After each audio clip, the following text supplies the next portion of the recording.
السلام علیکم ورحمۃ اللہ وبرکاتہ۔ بسم اللہ الرحمن الرحیم۔ حضرت شفیق بلخی فرماتے ہیں، میں 149 ہجری میں حج کا ارادہ لے کر گھر سے نکلا۔ قادسیہ میں اتر کر لوگوں کی زینت اور ان کی کثرت دیکھ رہا تھا۔ ایک خوبصورت جوان پر نظر پڑی۔ وہ نفیس لباس پہنے ہوئے تھا، اوپر اونی چادر اور پاؤں میں جوتی پہنے لوگوں سے الگ تھلگ بیٹھا تھا۔ میں نے اپنے دل میں خیال کیا کہ یہ جوانی صوفی ہے، لوگوں پر بار ہوگا، اس لیے الگ تھلگ بیٹھا ہے۔ میں اس کے پاس جا کر اسے دھمکاؤں، یہ سوچ کر میں اس کے قریب گیا۔ اس نے مجھے اپنی طرف متوجہ پا کر کہا، اے شفیق، گمان کرنے سے بچو۔ بعض گمان گناہ چلے جانے کا کہا اور مجھے چھوڑ کر چل دیا۔ میں نے اپنے جی میں کہا، یہ برا ہوا، میرے دل میں جو کچھ تھا اس نے کہہ دیا اور میرا نام بھی لیا۔ یہ تو کوئی مرد صالح معلوم ہوتا ہے، میں اس سے ضرور ملوں گا، اپنی بدگمانی معاف کرواؤں گا۔ میں اس کے پیچھے چل پڑا، مگر ادھر ادھر دیکھنے کے باوجود اسے کہیں نہ پایا۔ آخر ہم قادسیہ سے چل پڑے۔ جب ہم واقعہ میں اترے تو اس کو نماز پڑھتے ہوئے پایا۔ اس کے اعضاء کانپ رہے تھے اور آنسو جاری تھے۔ میں نے اپنے آپ سے کہا، یہ تو وہی میرا دوست ہے، میں اس سے مل کر اپنا قصور بدگمانی معاف کرواؤں گا۔ میں نے کچھ دیر صبر کیا اور جب وہ نماز سے فارغ ہو کر بیٹھا تھا تو میں اس کی طرف متوجہ ہوا۔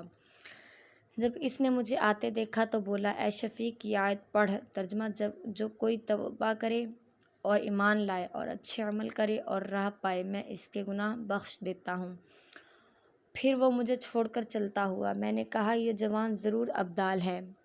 میرے دل کی بات 2 مرتبہ بیان کر دی۔ اس کے بعد جب ہم منی میں اترے تو میں نے اس جوان کو ایک کنویں پر ہاتھ میں کوزہ لیے کھڑے پایا۔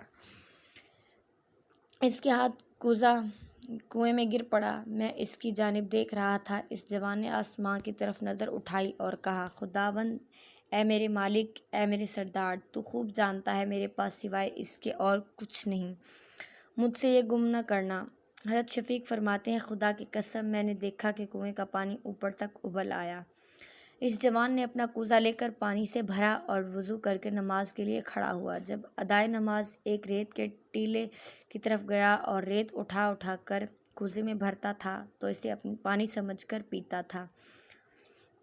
میں اس کے پاس گیا اور سلام کیا۔ اس نے میرے سلام کا جواب دیا۔ میں نے کہا، اپنا جوٹھا مجھے بھی عنایت کیجیے۔ وہ بولا، اے شفیق، خدا کی نعمتیں ظاہر و باطنی ہمیشہ ہمارے ساتھ ہیں، اپنے پروردگار کے ساتھ نیک گمان رکھو۔ پھر مجھ کو کوزہ دیا، میں نے اس میں سے پیا۔ اس میں شکر اور ستو گلے ہوئے تھے۔ خدا کی قسم، اس سے لذیذ اور خوشبودار چیز میں نے پہلے کبھی نہیں پی تھی۔ میری بھوک پیاس جاتی رہی اور کئی دن تک وہاں ٹھہرا رہا۔ کھانے پینے کی کوئی خواہش میرے دل میں پیدا نہ ہوئی۔ اس کے بعد جب ہم مکہ معظمہ میں داخل ہوئے تو آدھی رات کے وقت میں نے اسے نماز پڑھتے ہوئے دیکھا۔ نہایت عاجزی سے پڑھ رہا تھا، اس کے رونے کی آواز سنی جاتی تھی۔ اسی حالت میں تمام رات گزر گئی۔ پھر وہ اپنے مصلی پر بیٹھا تسبیح پڑھتا رہا۔ اس کے بعد کھڑے ہو کر نماز فجر ادا کی اور سلام پھیر کر خانہ کعبہ کا طواف کیا اور حرم سے باہر نکلا۔ میں اس کے ساتھ ہوا۔ آگے بڑھتے تو مجھے اس کے خادم اور غلام نظر آئے۔ اسی نام راہ میں جس وسع سے تھا، یہاں اس کے خلاف پایا۔ لوگ اس کے گرد جمع ہوئے اسے سلام کرتے تھے۔ میں نے ایک شخص سے جو اس کے قریب تھا دریافت کیا، یہ جوان کون ہے؟ لوگوں نے کہا، یہ امام جعفر صادق ہیں۔ اے میری طرف دیکھو، میں کچھ ہوں، نرم مزاج، خاموش اور معاون۔ مجھے سخت تعجب ہوا کہ بے شک یہ عجیب و غریب کرامات ایسے ہی سید کی ہیں۔ ایک دفعہ حضرت جنید بغدادی کی ملاقات مسجد کے دروازے پر ایک ضعیف شخص کی صورت میں ابلیس سے ہو گئی۔ آپ نے اس سے سوال کیا، آدم کو سجدہ نہ کرنے کی وجہ کیا تھی؟ ابلیس نے جواب دیا، غیر اللہ کو سجدہ کرنا کہاں جائز ہے؟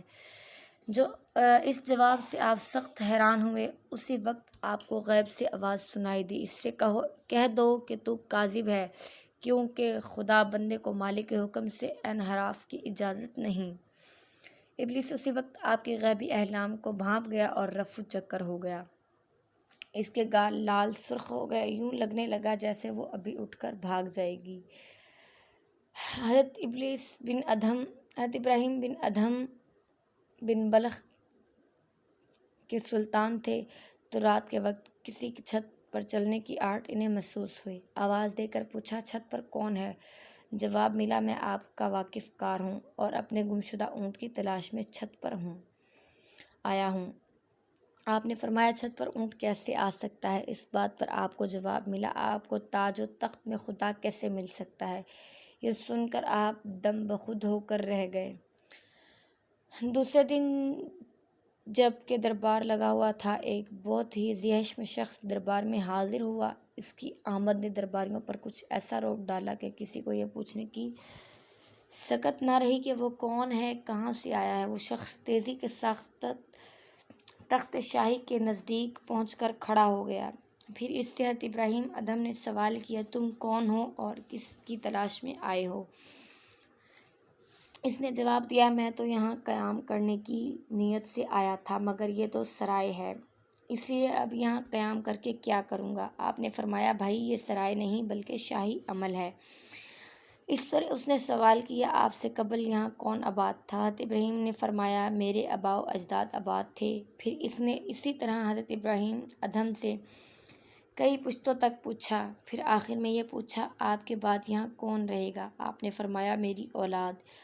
اس نے کہا، ذرا غور کیجیے کہ جس جگہ اتنے لوگ آئے اور چلے گئے اور کسی کو ایک بھی ثابت حاصل نہ ہو سکا، وہ جگہ اگر سرائے نہیں تو کیا ہے؟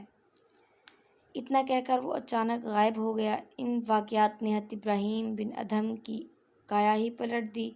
آپ نے تاج و تخت کو خیر باد کہہ دیا اور سرا برسرا اگر یہ مزاری کرتے ہوئے نشاپور جا پہنچے اور ایک تاریک و بھیانک غار میں داخل ہو کر تقریباً 9 برس تک محو عبادت رہے۔ آپ ہر جمعہ کو لکڑیاں جمع کر کے فروخت کر دیتے، جو کچھ ملتا آدھا راہ مولا میں دے دیتے اور باقی ماند رقم سے روٹی خرید کر نماز جمعہ ادا کرتے اور پھر ہفتہ بھر کے لیے غار سے باہر نہ نکلتے۔